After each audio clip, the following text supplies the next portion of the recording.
Welcome, everybody. I am Max Whitman. This is the Book It Better Wrestling Show. It is bright and early in the morning. I have sleep in my eyes and probably in my voice as well. But this is the Book It Better Wrestling Show. We are back. We are live. It is Thursday morning. Excuse me. Thursday morning, about 8 a.m. It's been quite a while since you have heard my voice, since I've posted anything, roughly a month. I apologize for that, I truly do. It is not because I don't want to, it's strictly because I don't have the time lately. What I'm learning is my new job is kind of unpredictable. Excuse me, let me get some water here. New job is very unpredictable. Strange hours sometimes. And the time that I do have home, I'm tired and just want to spend some time with the family. So I did set my alarm nice and early this morning. Give me a chance to come on down to the studio and get some of this going. We got a creative meeting today. I planned most of it out yesterday, so it shouldn't be too long of an episode. Probably about 30, maybe 40 minutes or so. Which for a creative meeting is on the short side. So we're gonna go over today is we'll plan out. I'll go over what we have for our first pay-per-view, which is where are we at? Big City Brawl. Yeah, Big City Brawl, and then we'll start to plan out Clash Classic. Now Clash Classic, I want to start by saying Clash Classic. Talked a little bit about the last episode. I think is where we're gonna go with for a WrestleMania feel. Excuse me. It's weather's changing here, and I'm getting a little bit of a cold. But Clash Classics, where we want to go with our sort of our WrestleMania kind of feel. This year's Clash Classic is not going to be a super strong episode, or rather, a super strong pay-per-view, because I only really have 2 months or so to build it. So and the storylines are sort of already in place. I don't really want to pull them. But I think we're starting to put together some solid matches for it. I think my strategy will probably be to try and get a working relationship with TCW. Actually, have I done that yet? Relationships. Here it is. Let me see. TCW. Have I offered that yet? Total Championship Wrestling. Working agreement. What is that? So it's companies agree the same workers can appear on both rosters, but neither side can offer an exclusive deal to a shared worker. Offers can still be made to workers who are only on one of the rosters, though. Yeah, that's fine. So we're going to make an offer here. So what we'll do with that, I think, is use that as a way to bring in some of their guys for our show. Really just for the pay-per-views. They got some solid workers over there, and if I can borrow them for one show, even if there's no storyline on my show, they can just kind of bump the ratings a little bit and help me out a little bit if I put two of their main eventers against each other on one of my pay-per-views. But long story short, there are some things that have to get done on that show. The main event. We'll get into it, but the main event arguably wouldn't be the main event that I would pick for a WrestleMania type show, but it is necessary. It is necessary to kind of move storylines along. So today, what I want to talk about is our first pay-per-view. I want to talk about Big City Brawl, get things started planning out for that. I want to talk a little bit about Clash Classic, just talk about the things that we do have set up for that. And some of the storylines that I'm thinking building into that. We'll talk a little bit about some potential candidates for a 4 Horsemen stable. That is something that I definitely want to do.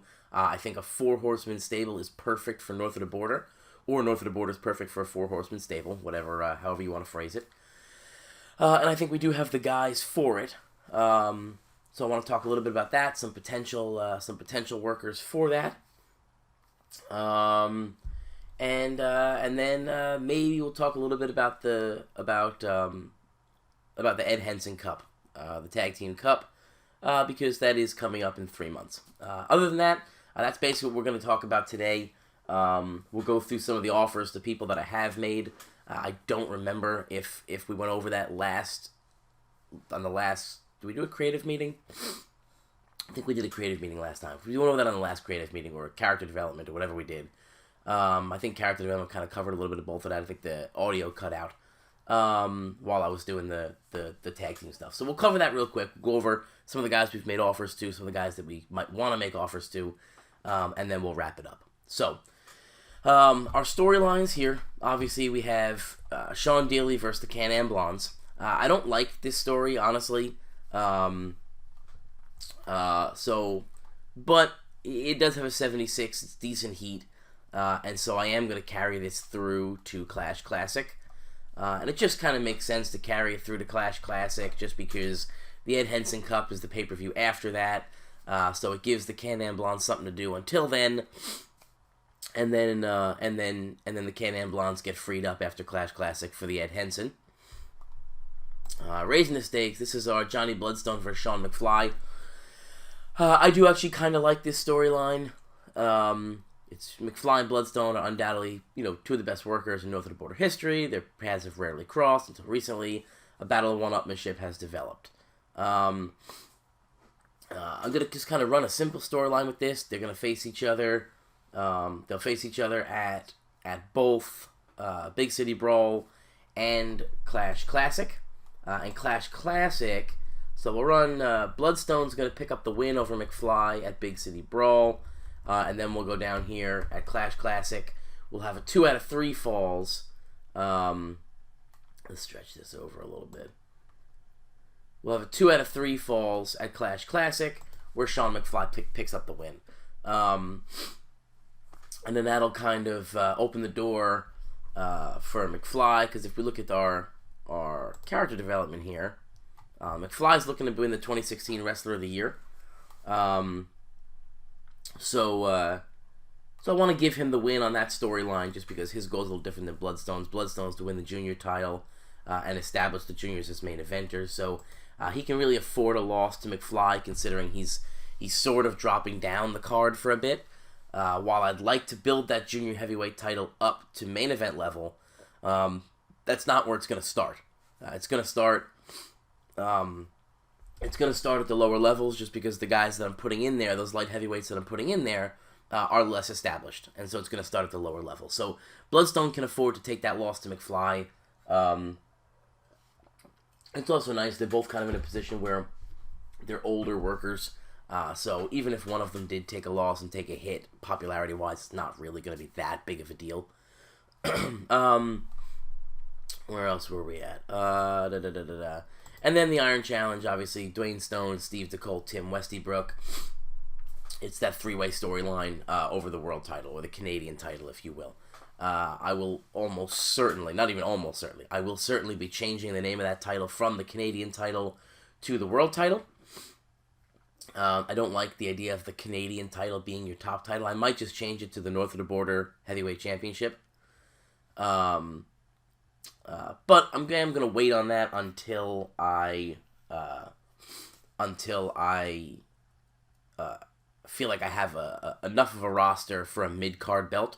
And then what I'll probably do, I will probably just bump the... I'm debating changing up... I'll probably end up changing the name of the Canadian title to the world title. And then... changing it to the North of the Border Heavyweight Championship, change the belt up a little bit, and then move the Canadian title down a level. Just kind of use the picture of the Canadian title, essentially, so that the world title keeps the prestige. I don't know.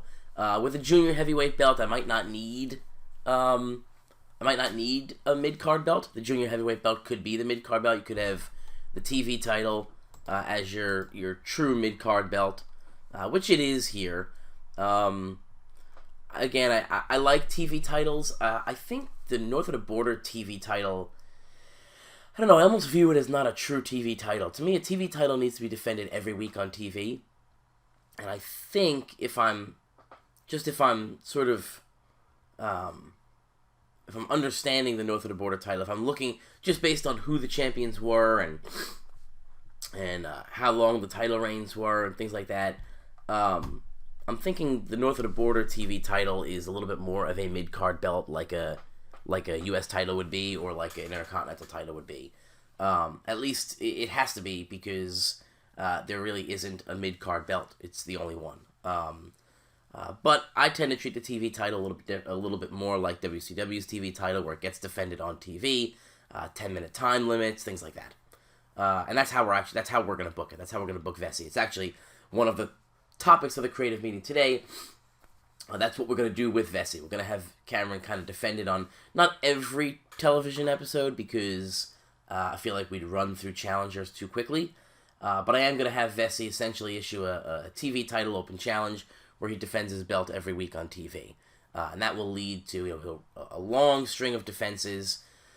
And that will lead to somebody eventually, him not being able to beat somebody. So not necessarily losing to them, but, a draw, maybe back-to-back draws, leading to some kind of pay-per-view match where Vesey finally drops the belt and moves up the card. But I don't have any plans until Vesey is ready to move up into the main event. I don't have any plans on taking the belt off of him. That's kind of the story with Vesey, and I may actually make it a story. Actually, I almost certainly will. I'll make that a story in and of itself, an actual storyline. Where Vesey just kind of takes on all challengers, and every week I'll add somebody new to that storyline as he faces them, pull him out after he beats them, and we'll just have Vesey build momentum that way. So, getting into it here. So, our main event for Big City Brawl, which takes place in, is it 4 weeks? Do we have 4 weeks to that? It's Saturday, week 2 of January. No, we are week 1 of January. So, we actually have 2 episodes of TV. 2 TV episodes to get this ball rolling and get our storylines all put together. So that being said, Westybrook versus Sean Dealey. So actually, I'll have to make that match this week. Yeah, I'll make that match this week, essentially. So what's going to happen here is Sean Dealey's going to earn a Canadian title opportunity at Big City Brawl. I thought I had a longer time to do this. I don't. So what we'll do is we'll put Dealey in a match. I mean, the idea here for the Westybrook storyline, and it's going to kind of intertwine for a month with the Sean Dealey and Can-Am Blonde's storyline. So the idea is, since we have 3 people in there, I see North of the Border as less of a gimmick show, less of a gimmick kind of product. And so I'm not a huge fan of 3-way main events.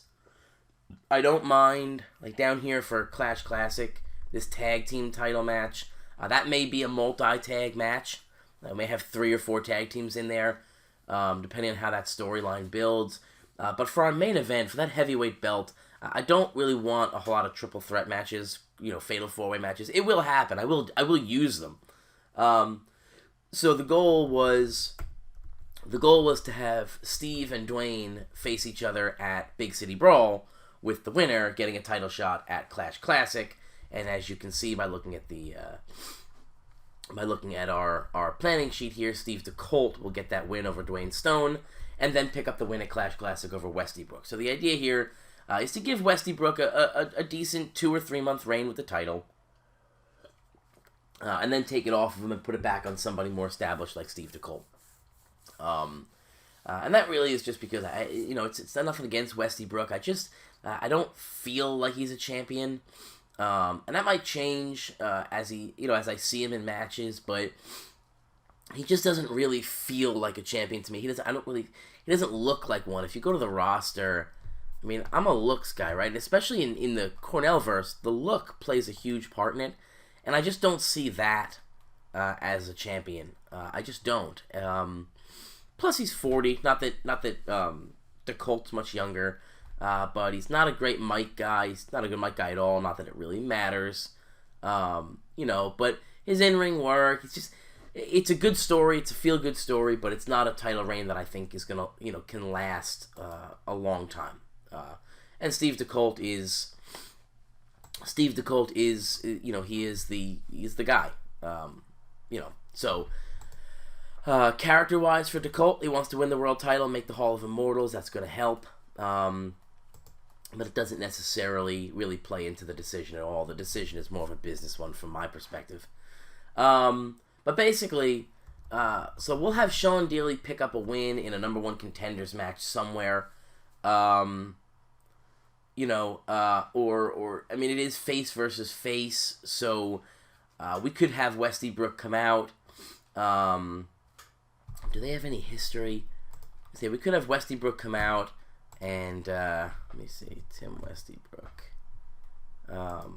Westybrook could come out, cut his promo, right? You know, thank the fans, do all that, and then we get a good babyface versus babyface kind of, you know, interview, promo rather, where Sean Dealey comes out, congratulates him, and says, "Hey, you know, as a former world champion myself, I know how this feels. I know how it feels to get there, and I want to feel it again." Something like that. And Westybrook, being the babyface, would accept that challenge, right? Or we could have Sean Dealey win a number one contenders match. The problem with the number one contenders match is, does it jump? You know, what does it do to Steve DeColt and Dwayne Stone, who are already kind of in line for that, I think.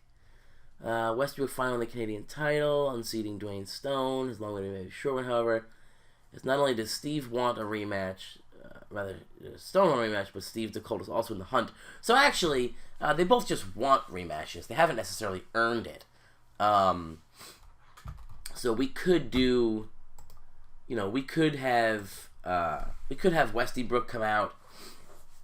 And we'll figure it out. We'll figure some way out. Our next creative meeting actually will probably be booking that first episode, just because, like I said, I want this to be a tutorial / playthrough, and so our next episode will probably be booking that first episode, and we'll try and figure that out on that first episode. It's really not that big a deal.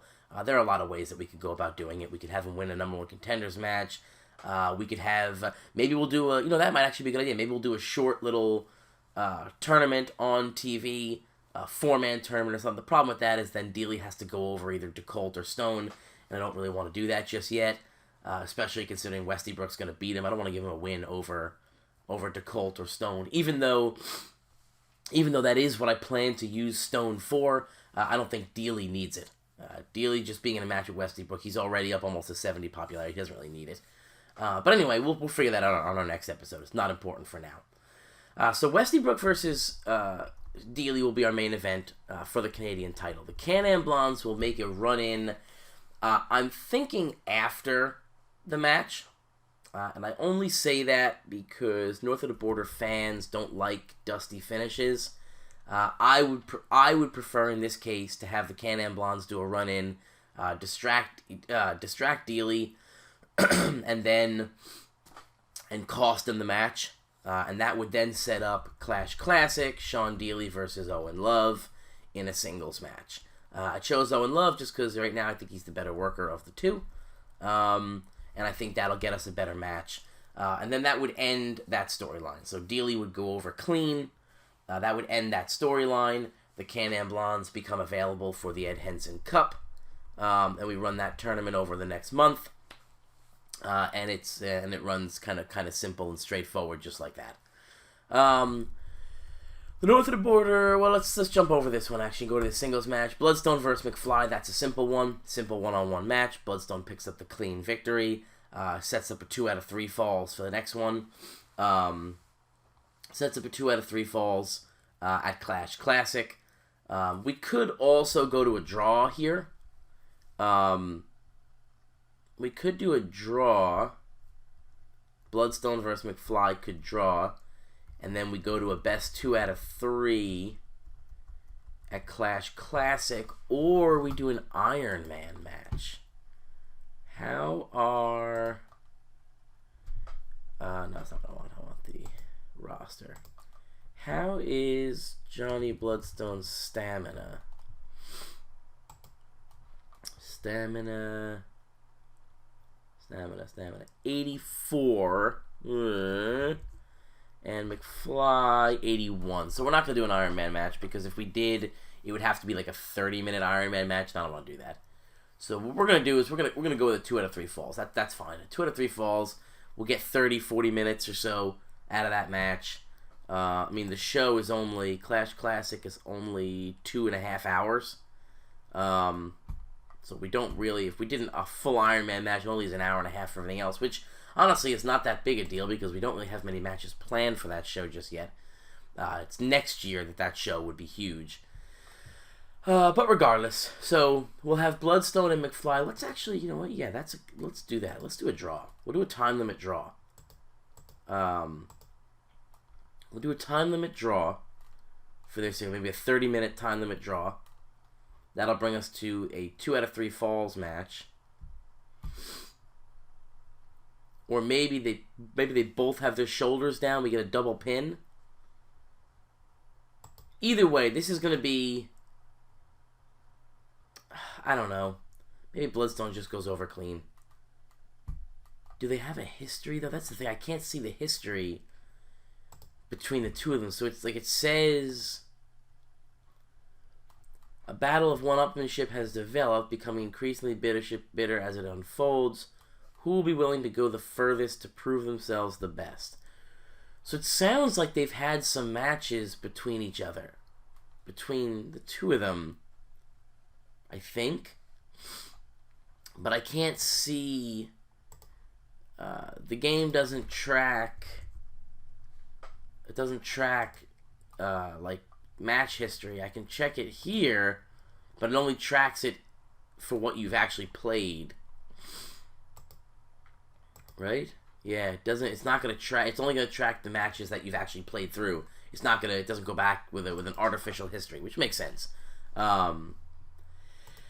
So, you know, if McFly had won one already, then I'd give one to Bloodstone for sure. Then I'd do a best 2 out of 3 falls. That would make sense. But if Bloodstone beats McFly, does it make sense to go right to a 2 out of 3 falls match? I suppose it does, depending on how you build the in. Yeah, you know what? Let's do that. Bloodstone's gonna beat McFly, and we'll work on a reason for 2 out of 3 falls as we go through the weeks. Steve DeColt will take on Dwayne Stone. This is how we're gonna further that story. We'll have Steve DeColt and Dwayne Stone go 1-on-1. DeColt goes over, obviously, earning his title shot at Clash Classic. That knocks Dwayne Stone out of that storyline and frees Dwayne up to go do what he wants to do, which is build the new main event, but also make the Hall of Immortals. So Dwayne's going to go down, work with the younger talent primarily, build that new main event scene. You know, that's what Dwayne wants to do. Dwayne is, obviously, it's his family's company. He wants to see it succeed. So Dwayne will likely go down, not even necessarily go down, but just sort of be that guy who works with the younger talent. Now, I do have, and we'll get into it after we go through our 2 months of shows here, which really shouldn't take very long. Excuse me, I'm getting some water here. I just woke up like 30 minutes ago, so I'm still kind of got the sleep in my eyes and in my voice here. But we'll talk about it afterwards, but we talked about the Four Horsemen stable. Now, my initial plan for that is to use Steve DeColt, so probably go like Steve, Ricky, and 2 others, maybe a tag team. Or we could go with a 5-man stable, not do a 4 Horsemen, do an Outsiders kind of stable. Steve, Ricky, a tag team, and an enforcer. We could do something along those lines. Stand by. I'm getting a text here from Maxine asking where I am. She just woke up.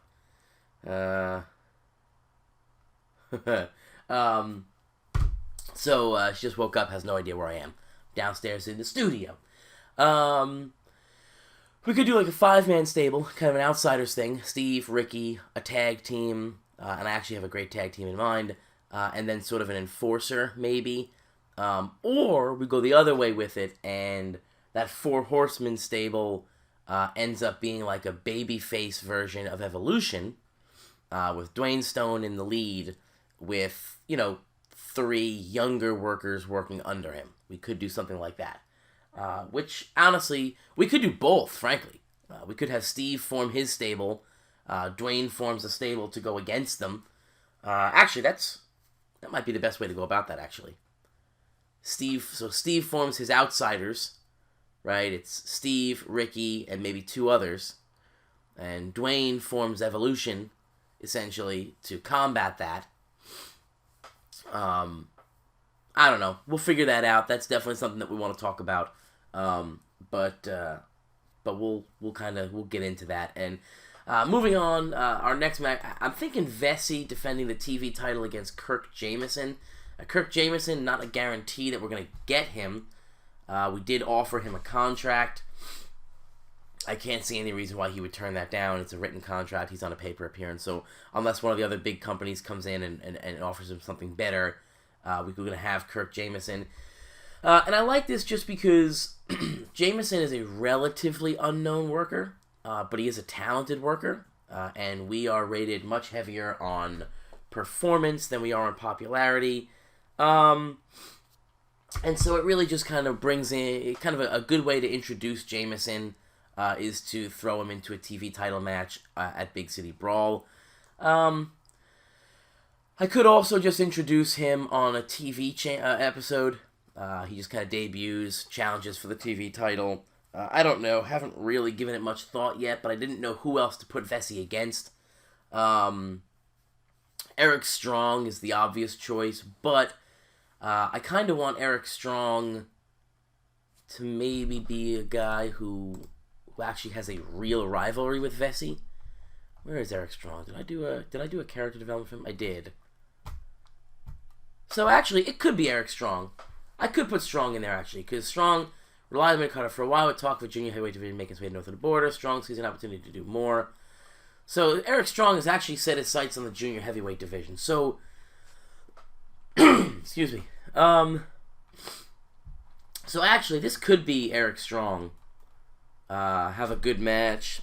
Although, no, you know what? I'd rather put Strong down here. Let's do this. Because let's put Strong down there. We'll have him lose, but I'd rather actually build that as a real feud. Because I think those two actually could put on a really good match. So Jameson or somebody will take a loss here. Eric Strong will build. I'd rather give a little bit of a build into that.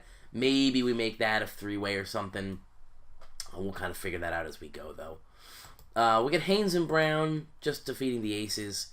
Honestly, there's not really much build in this pay-per-view just because we only have 2 weeks of playtime before we actually go into it. So that's kind of where we stand. That's where we stand pay-per-view wise. Steve DeColt, after Steve beats Westybrook, we're going to drop Westybrook back down to the tag team division. Excuse me. Wow, I'm sure that's going to sound great on the thing. That's what everybody wants to hear, is me clearing my throat. So that's kind of where we stand on that. So Westybrook will get the loss. He'll drop back into the tag team division with Kavanaugh, with Mighty Kavanaugh. And there is an actual reason for that. I do want to build up Mighty Kavanaugh. I think he's got some potential. The star quality's there. The charisma is there. 71 charisma, 65 microphone, which by North of the Border standards is main event level stuff. But his work rate is not very good. Good basics, though. He's got a good foundation. And I'm thinking as a tag team, that might be where Kavanaugh's strength is going to lie, is as a tag team. And eventually maybe like an upper mid-card gatekeeper kind of thing. But I think Iron Mite, we're going to put Iron Mite together for the Ed Henson Cup anyway. We may as well just kind of make that like a permanent thing. But one guy that I want to point out while we're here is John Maverick. Maverick is almost certainly... I know he's just a mid-carder. He doesn't get much love. I like John Maverick. He's a decently solid worker. But what I like Maverick for is that hired gun gimmick that he has. The silent threat. I like him as an enforcer. If he wasn't 40, he'd be the no doubt enforcer for the stable that I want to make. But I do want to consider. I'm going to consider putting him with a younger heel, maybe Greg Gage. Yeah.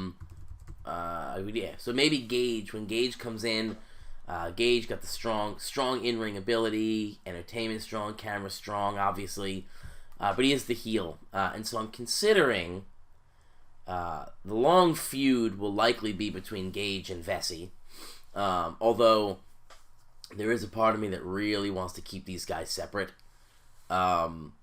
like forever until it's like world level kind of stuff. But I'll almost certainly give Gage an enforcer. I could also give the enforcer to Cameron Vesey, although I don't think Vesey really needs it. Oh, they're about the same. Wait, was that? No. Gage, yeah. They're not the same. I'm sorry, I'm thinking of John Maverick. So Gage will probably get the enforcer. Because I just don't think... I mean, Vesey is almost ready to move up to the main event anyway. He's already a mid-carder. He'll certainly be moving up to the upper mid-card.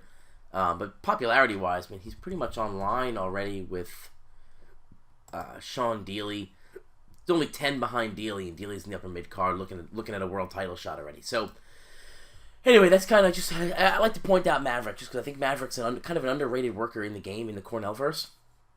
You know, and I kind of like to use him in that role. I think he's well-served in that role. You know, at ringside and that kind of thing. So that's kind of where we stand right now with our match planning. Brooke Tyler, I don't quite have an opponent for her yet. If I pull up the roster and we'll filter by women, division, women's division. Do we have divisions? Are women in a division yet? Well, I guess we're going to find out. No, they're not. Alright, so we'll just go any in-ring push and gender female. We gotta set up our divisions. Brooke Tyler, the current champ. I'm trying to think of who. Nina Kasach. It could be Nina. I don't really know. And honestly, I'm gonna have to use the next 2 weeks of TV. I'm going to have to kind of go heavy on the women's matches to find that challenger, because I don't really know. Probably Amber Allen, strong chain wrestling, very strong mat wrestling, strong submission, would probably pair up fairly well with Tyler. And Brooke's very young, 22 years old, already won that women's title, and a 31 popularity at 22. So I do kind of think that Brooke has the potential to bring in... to bring eyes to our women's division, and that is something I do want to focus on. I'm generally not great at booking the women's division, but I do want to try and focus on that for this specific playthrough. Let's just go over some ideas that I have. Let's do that. Let's go back to our roster info, because I've kind of put them over here. The 4 Horsemen. Let's talk about that. 4 Horsemen. I'm considering this. If I was putting together a stable, what time or how much? Where are we at time wise? Let me check my clock here. Where are we at time wise? What do we got? 33 minutes. Perfect. Let's minimize you. So 33. Was that 33? Hold on. Yeah. So 33 minutes. So that's perfect. Perfect timing. We'll wrap this up in about 5 minutes or so, and we'll be good to go. I'm thinking.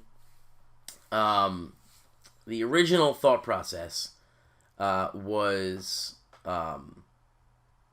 Steve DeColt, Ricky DeColt, and American Demo being Bulldozer Brandon Smith and Finley O'Faraday. That gives us Steve DeColt gives you your world title guy, Ricky DeColt gives you your mid-card title guy, and American Demo gives you your tag teams / enforcers, right? So you can get away with having the 4 guys in there. Your enforcers are your tag team guys.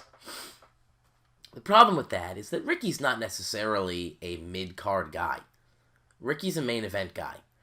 And so I don't know that, you might end up needing a 5th member of that stable. Now, we could do not a Four Horsemen stable. You could do an Outsiders stable.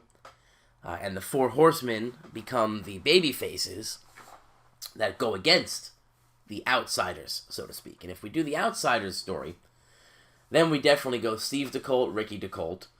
We could do American Demo. And maybe we add somebody else. Maybe we add do we have offers? We could maybe Saeed Ali. Maybe Ali becomes your enforcer, your mid-card guy. But what I actually want to focus on now that we got talking about it is the Four Horsemen stable if Dwayne Stone were to run it. And if Dwayne Stone were to run it as the top guy, if the Four Horsemen became an Evolution's a babyface version of Evolution, then I would probably look at. I mean, you're looking for baby faces though. Let's see, babyface, disposition, babyface, in-ring push, right? Let's do that. And we're looking for younger talent. You could put Eric Strong in there. You could do that, actually. That wouldn't be the worst. I mean, he's not young, but 30's not old. So he could work in there. Frankie Perez, 31, doesn't really meet it. Hugh Ancree, Mr. Impact, maybe. I don't know that I see much of him. He looks kind of dumb. Jacob Jett could work it at 29. What's his popularity at? 56. Good, strong popularity. Good worker. I mean, decent worker. Jared Johnson. Strong technical worker. Could be Jared Johnson. Is he in the tag team? Yeah, so he's in the Aces. So, he's a protege of Johnny Bloodstone. Actually, that's good to know, actually. He's toned lightweight. He could actually be he'll probably get some decent work in the junior heavyweight division. Julian Watson, 33, not really. Lee Bennett, no. Mighty, no. Nina, no. McFly, no. Dealey, no. Sonny Wildside, maybe. He's kind of a spot monkey, though. Does strong in ring, though.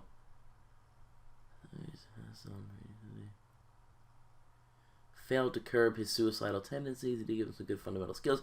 It could be Sonny Wildside. So we really only have one. More than one. We got Sonny Wildside. Jared Johnson could go in there.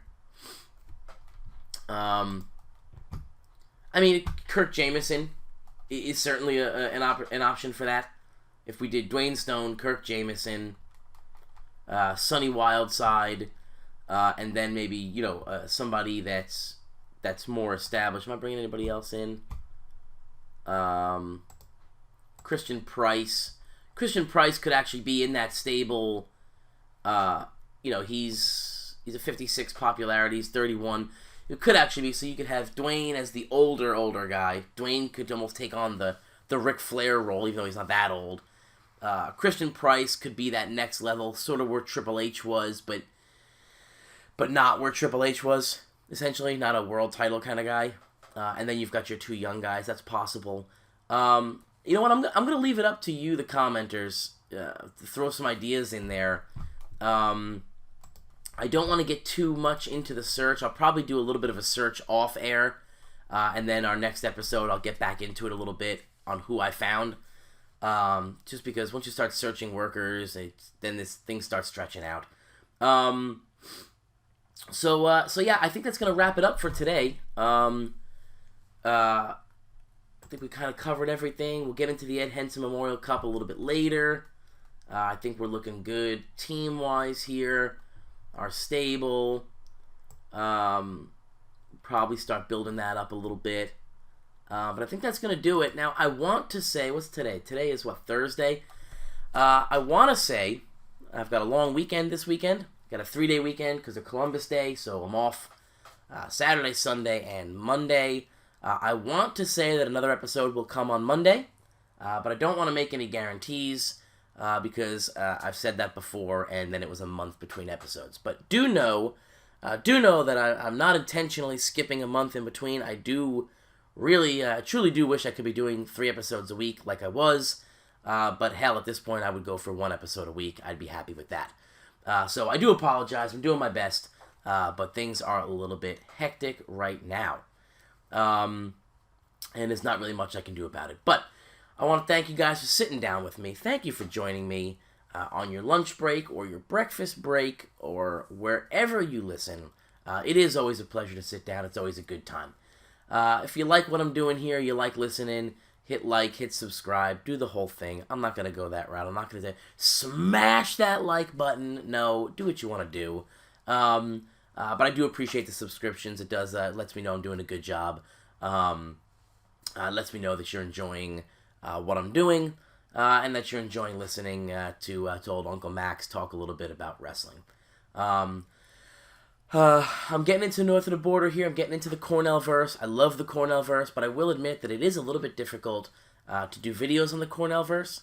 You kind of got to force yourself to sit down and do this. It's not... it does take a little bit more time and planning, which is kind of why I'm running into this issue. But thanks for stopping by. I will see you when I see you. Ideally, that will be this Monday, but I do not want to make guarantees because who knows what could happen between then and now. And I'm tired of making guarantees and then missing deadlines. So I will see you when I see you. Thanks for dropping by, and come on back next time, or don't. Do what you want to do. Get on out there. Have a good day, everybody. Thanks for stopping by. I appreciate your time.